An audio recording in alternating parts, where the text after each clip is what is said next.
ปัจจุบันนักลงทุนจากเวียดนามให้ความสนใจเข้ามาลงทุนในแขนงการต่างๆอยู่บรรดาแขวงภาคใต้ของลาวฉะนั้นการเป็นเจ้าภาพจัดกองประชุมเวทีเสวนาการร่วมมือการค้าการลงทุนและการท่องเที่ยวตามแล้วเศรษฐกิจตะวันออกตะวันตกและงานวางแสดงสินค้า3ประเทศลาวเวียดนามและไทยระหว่างวันที่21หาวันที่25พฤษภาคมนี้จะส่งเสริมการพัวพันร่วมมือระหว่าง3ประเทศให้แน่นแฟ้นยิ่งขึ้นท่านเล็กไหลศิวิไลเจ้าแขวงเสกองสิให้เห็นว่าในระยะผ่านมาบรรยากาศการค้าและการลงทุนระหว่างบรรดาแขวงภาคกลางและภาคใต้ของเวียดนามและลาว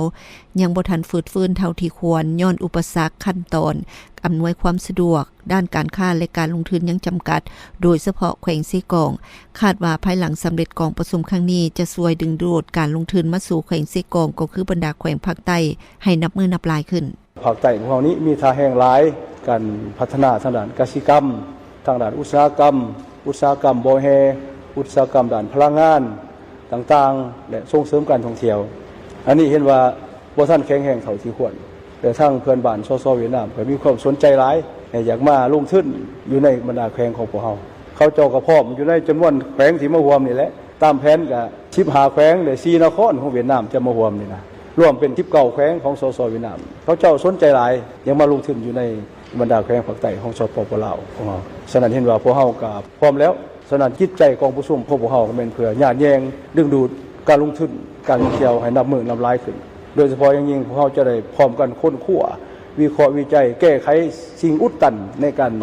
ส่งเสริมการค้าการลงทุนการท่องเที่ยวผ่านมาสำหรับแขวงสีกองพวกเฮาเห็นว่าเป็นแขวงหนึ่งอยู่ในบรรดาแขวงภาคใต้ที่มีการลงทุนของต่างประเทศล่วงหลายนั่นแหละมีการลงทุนของภาคเอกชนภายในเอกชนกับต่างประเทศจำนวนล่วงหลายจะได้ประกอบส่วนอย่างสำคัญในการพัฒนาแขวงสีกองของพวกเฮาท่านเล็กไหลศิวิไลให้ฮู้ตื่มว่าสำหรับแขวงเสกองมีท่าแฮงหลายด้านเพื่อดึงดูดการลงทุนจากต่างประเทศเป็นต้นด้านบ่อแฮพลังงานไฟฟ้าน้ำตกการท่องเที่ยวคมนาคมขนส่งต่างๆส่วนองค์การปกครองแขวงจะได้ตัดฮอนขั้นคอดที่เป็นอุปสรรคในการดึงดูดการลงทุนอนุมัติโครงการไว้ขึ้นรับประกันความโปร่งใสและสร้างความเชื่อมั่นให้แก่นักลงทุนเน้นใส่เฮ็ดให้บรรดาแขวงภาคใต้ได้รับการพัฒนาและปรับปรุงชีวิตการเป็นอยู่ของประชาชนดีขึ้นเป็นก้าวๆ